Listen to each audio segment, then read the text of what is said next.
আমি সেনাবাহিনীর চাকুরি 10 বছর করি, যে কোনো কারণে আমার চাকরিটা চলে যায়। এখন আমি বাড়িতে কৃষি কাজ করি, কিন্তু কথায় কথায় আমার বাবা বলে আমার নাকি কোনোদিন উন্নতি হবে না। এখন আমি কি কারণে আমি কি করব আপনার কাছে জানতে চাই। ভাইরা আমার, কৃষি কাজ করা অনেক ভালো কাজ, কৃষি কাজ করা অনেক ভালো কাজ। আল্লাহর জমিনে কয়েকটা শ্রেষ্ঠ পেশা যদি থাকে তার ভিতরে একটা হলো কৃষিকাজ। আমাদের নবী করিম সাল্লাল্লাহু আলাইহি ওয়াসাল্লাম স্বয়ং কৃষিকাজে অংশগ্রহণ করেছেন, খেজুর গাছ লাগিয়েছেন, বহু নবী রাসূলগণ কৃষিকাজ করেছেন। এবং কৃষিকাজ এমন গুরুত্বপূর্ণ কাজ যে এই যে দুর্ভিক্ষের ঘনঘটা শোনা যাচ্ছে সারা দুনিয়াতে, অর্থনৈতিক মন্দা, যুদ্ধের কারণে, নানা কারণে, এখন কিন্তু সারা দুনিয়ার সবার মুখে একই সুর যে খালি জায়গাগুলোতে গাছগাছাড়া লাগান, ঠিক না? তো ভাবসাব আসে সুখের দিনে, যখন বিপদে পড়ি আমরা তখন সবাই জায়গায় আসি। নবী করিম সাল্লাল্লাহু আলাইহি ওয়াসাল্লামের এত হাদিস আছে কৃষিকাজের ফজিলতের ব্যাপারে। মা মিন মুসলিমিন ইয়াজরাউ যারআন আও ইয়াগরিসু গারসান, কোনো মুসলমান যদি কোনো গাছ লাগায়, কোনো চাষাবাদ করে, সেখান থেকে কোনো পশু পাখি খায়, আল্লাহ রাব্বুল আলামিন ওই লাগানোওয়ালা ব্যক্তিকে তাদের খাওয়ার কারণে সাদকার সওয়াব দিবে। আমি প্রায় বলি যে আপনি 200 মানুষ খাওয়াতে পারবেন।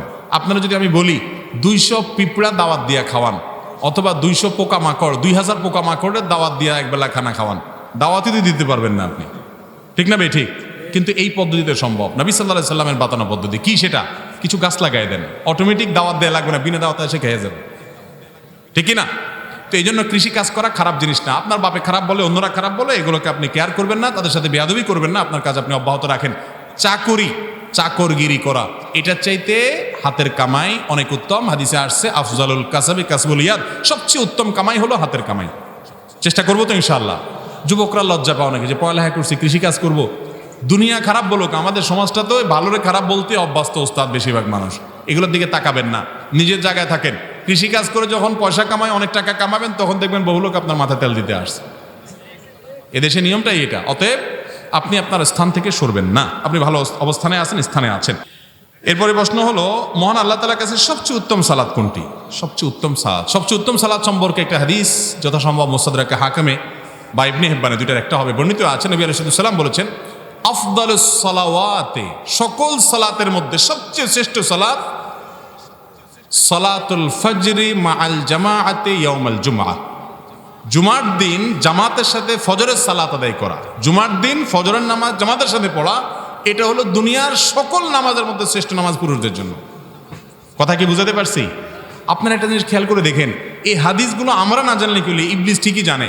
এই জন্য ইবলিসে দেখবেন বৃহস্পতিবার রাতে এমন এমন আইটেম রাখে টেলিভিশনে, বা আপনাকে দিয়ে দেখায়, আপনাকে ব্যস্ত রাখে যে সকালে কালকে স্কুল নাই, মাদ্রাসা নাই, অফিস নাই, দোকান নাই, পাট নাই, অথবা আজকে রাত্রে একটু মোজ মাস্তি, টকশো ফকশো, মিষ্টি শো সব শেষ করে 12টা 1টার দিকে শুই। অন্য দিনের চেয়ে বৃহস্পতিবার বেশি মানুষ দেরি করে শোয়।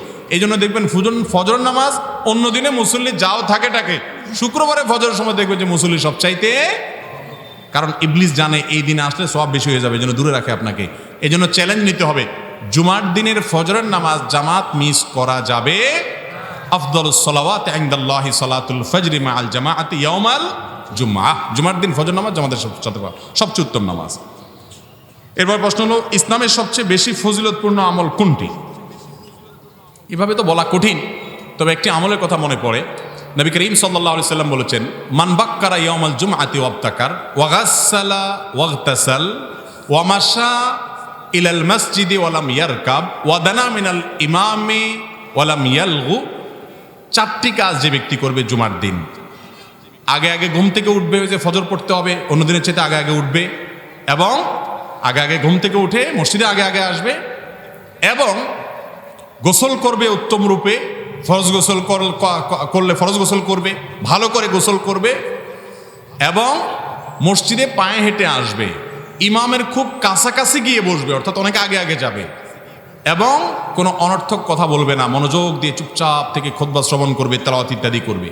এই কয়েকটা কাজ যদি করে, উত্তম রূপে গোসল, আগে আগে ঘুম থেকে ওঠা, পায়ে হেঁটে মসজিদে আসা, ইমামের কাছাকাছি যাওয়া, এবং অনর্থক কথা না বলা, 4টা নয় 5টা কথা, 5টা কাজ, আগে আগে উঠা, উত্তম রূপে গোসল করা, এবং মসজিদে পায়ে হেঁটে যাওয়া, ইমামের কাছাকাছি গিয়ে বসা, এবং অনর্থক কথা না বলা, মনোযোগ দিয়ে খুতবা শ্রবণ করা, খুতবা শ্রবণ কোনো কথা না বলা।